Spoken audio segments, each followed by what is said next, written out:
திரு ராம்கி, பெரியாருக்கு எதிராக பிரபாகரனை முன்னிறுத்தும் இடத்துக்கு திரு சீமான் வருவார்னு தெரியும். அது அவருக்கு பொலிட்டிக்கலாக கெயினும் இருக்குன்னு முதல் சுற்றில் நீங்கள் சொன்னீங்க. ஆனால் அது பிரபாகரனுக்கு எதிரான அரசியலாகவும் அது மாறப்போகுதுன்னு திரு சுகுணா திவாகர் சொல்கிறாரு. இல்ல, அதாவது அவர் சீமான் பேசின விஷயங்களை வச்சு அதுல இருந்து அவர் ஒரு முரண்நகையை சொல்றாரு. ஆனா அதான் நான் சொன்னேன், அதாவது நீங்க பிரபாகரனுடைய சித்தாந்தம் அவர் ஒரு கொள்கைவாதியா முன்னிறுத்தல, நானே அதை ஏற்றுக்கொள்ளவில்லை. ஏன்னா அவர் போராளி குழுக்கள்ல சித்தாந்தத்தை பத்தி ரொம்ப விலகி சென்றவர். அவரை விட சித்தாந்தத்தில் ரொம்ப தீவிரமா இருந்தவர்கள் நிறைய பேர் இருந்திருக்காங்க. அதில் பத்மநாபா முக்கியமானவர், தோழர் மறுக்க மாட்டார், எல்லாருக்கும் தெரிந்த விஷயம் தான். அதனால அவர் ஒரு கொள்கைவாதியாக முன்னிறுத்ததோ, அதனாலதான் திரும்ப நான் சொல்றேன், ரெண்டு பேருமே பெரிய கொள்கையை முன்னிறுத்த முடியாது. ஏன்னா அவர்கள் அப்படி இருத்தவங்க இந்த காலத்துக்கான அரசியலுக்கான தேவையில்லை. ஏன்னா இந்த கொள்கையில் சமரசம் செய்தவர்களால் தான் வெற்றி பெற முடிந்தது. அண்ணா ஒன்றே குலம் ஒருவனே தேவன்கிற விஷயத்தை கை வச்சு ஒரு சமரச தயாராக இருந்தார். அவர்தான் திராவிட அரசியலுடைய முதல் புள்ளி, அவர்தான் பிதாமகன். அது போல நீங்க அந்த மாதிரி சமரச தயாராக இருந்தவர்களால தான் அந்த இயக்கம் தொடர்ந்து வளர்ந்தது. இரண்டு பெரிய கட்சிகள் திமுக அதிமுக பெரியாரை உள்வாங்கி இருக்காங்க, பாமக உள்வாங்கி இருக்கிறாங்க. பாஜக சீமான் தவிர்த்து ஒரு சில கட்சிகள் தவிர்த்து ஒரு 10% வாக்கு வங்கி இருக்கக்கூடிய கட்சிகள் தவிர்த்து 85-90% பெரியார உள்வாங்கிய கட்சிகள் தானே. அவங்கள்ட்ட இருக்கிற கோடிக்கணக்கான தொண்டர்களும் மக்களும் தானே. ஆனா அது எடுபடலைன்னு மீண்டும் மீண்டும் சொல்றீங்க. இல்ல, அதாவது நாம் தமிழர் வளர்ந்தது அதுக்கு அடிப்படை எப்படிதான், நீங்க அதை நாம் தமிழ் எப்படி சிவசேனா மாதிரி தான் பார்க்கணும். பாஜகவோட தொட்டில் வளர்ந்தது தான் சிவசேனை. அது போல இங்க ஒரு திராவிட இயக்கத்தோட தொட்டில் வளர்ந்தது தான் நாம் தமிழர். ஆனா ஒரு காலகட்டத்தில் இந்த அரசியல் சூழல் திராவிட இயக்கத்தை ஒரு கேள்விக்குறியாக்க வேண்டிய நிர்பந்தம். எப்படி நீங்க சிவசேனை பாஜக கேள்வி வைக்குதோ அது போல இவங்க கேட்கிறாங்க. இவங்களோட இருப்பை தக்க வைத்துக் கொள்வதற்காக அது தேவைப்படுகிறது. ஏன்னா அது ரொம்ப முக்கியமான விஷயம்.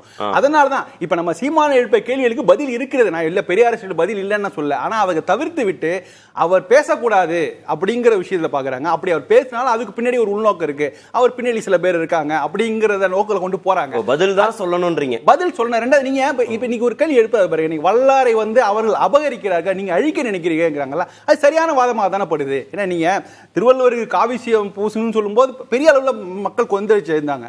ஆனா அதை நம்ம எப்படி கொண்டு போறோம்னா, அதை காவி சாயம் பூசுவதை தடுப்பதற்காக ஒரு கருப்பு சாயம் பூசுறதுக்கான அந்த பாதை போறோம். வல்லாருக்கு விபூதியை அழிக்கிறாங்க, அழிச்சிட்டு அதை வேறு பாதையில கொண்டு போகும்போது இந்த இடத்துல சீமானுடைய குரல் எடுபடுது. அவர்கள் அபகரிக்கிறாங்க, நீங்க அழிக்க நினைக்கிறீங்களே அப்படிங்கிறாங்களா? அது ரொம்ப வேலையா. இந்த மாதிரியான கேள்விகளை எதிர்கொள்ள வேண்டிய இடத்துல இதுல ஒரே ஒரு விஷயம், வள்ளலார் விபூதி அளிக்கிறது மிக மிக சரியான ஒரு விஷயம். வள்ளலார் சைவ சமயத்தை விட்டு விலகி அவர் சமரச சுத்த சன்மார்க்க சங்கங்கிறதே வர்ணாசிரமத்துக்கும் சைவ சமயத்துக்கும் எதிரானது தான். சைவ சமயம் என்கிற ஒரு போதையில் நான் இருந்தேன், அதிலிருந்து மீண்டும் விடுபட்டு விட்டேன் தான் சொல்லியிருக்காரு. அதை யார் செய்தாலும் சரியானது தான். இதுக்கும் திராவிட இயக்கத்துக்கும் எந்த சம்பந்தமும் கிடையாது. திரு தியாகு, பெரியார் குறித்து சீமான் பேசாதீங்கன்னு சொல்லாதீங்க, பேசக்கூடியதுக்கு நீங்க விளக்கம் சொல்லுங்க, அதுதான் சரியானதாக இருக்கும். ரெண்டு செய்தி நான் சுருக்கமாக சொல்லிடுறேன். பிரபாகரன் அவருக்கு ஒரு சமூக தத்துவம் கோட்பாடு அதெல்லாம் ஒன்றும் இல்லை, இதை நல்லா குறிப்பாக சுட்டுக்கிட்டு இருந்தார் என்பது போல் சொல்வது தவறு. பிரபாகரின் வெற்றியினுடைய ரகசியமே என்னன்னா, அவர் தேச விடுதலைக்கு போராடுவது போலவே சமூக விடுதலைக்கும் போராடினார், சாதி ஆதிக்கத்துக்கு எதிராக போராடினார், ஆணாதிக்கத்துக்கு எதிராக போராடினார். பெரியார் விருப்பப்பட்டார் ஆணுக்கு நிகராக பெண்கள் வரணும்னு. உண்மையிலேயே ஆணுக்கு நிகராக பெண்களை களத்தில் நிறுத்தியவர் பிரபாகரன் தான்.